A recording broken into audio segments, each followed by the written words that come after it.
Meski terlihat kecil, tetapi kenaikan PPN menjadi 12% untuk layanan streaming akan dirasakan bagi mereka yang berlangganan beberapa aplikasi sekaligus. Bimo misalnya, pemuda yang bekerja sebagai event planner ini memiliki hobi untuk nonton film.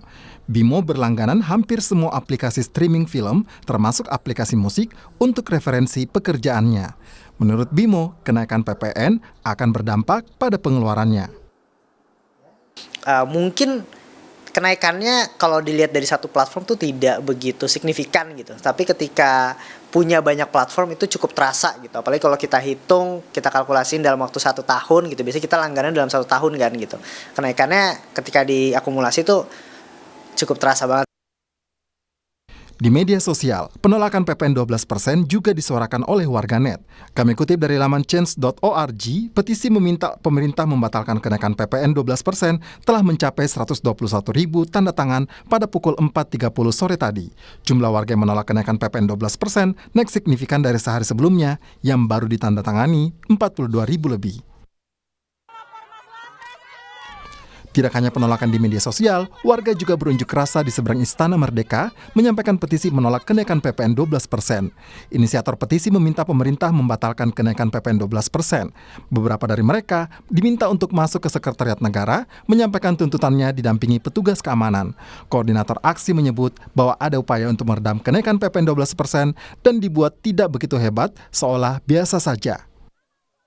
Dari barang warga ngelihat bahwa memang ada upaya-upaya buat mereduksi kenaikan PPN ini tidak sebegitu hebatnya, dibuat seolah-olah biasa-biasa aja, dibenturkan dengan narasi hanya untuk barang mewah, padahal kita tahu ada yang namanya pajak barang mewah, ya kan? Kenapa PPN yang dinaikin? Itu juga sangat aneh gitu, itu kita nggak dapat jawabannya itu apa gitu sih.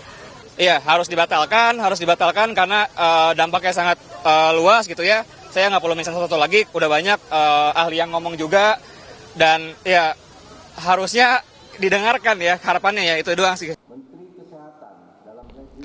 Ketua Umum PP Muhammadiyah Haidar Nasir juga meminta pemerintah mengkaji ulang kenaikan PPN menjadi 12%.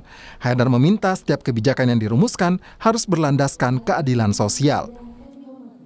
Ya, maka mungkin betul-betul dikaji ulang ya, sehingga kebijakan pajak itu juga ya memperhatikan aspek keadilan.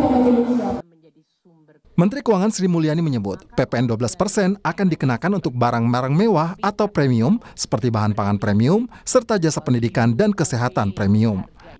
Sementara daging yang dinikmati masyarakat secara umum berkisar 50 sampai 200 ribu per kilo, dia tidak dikenakan PPN.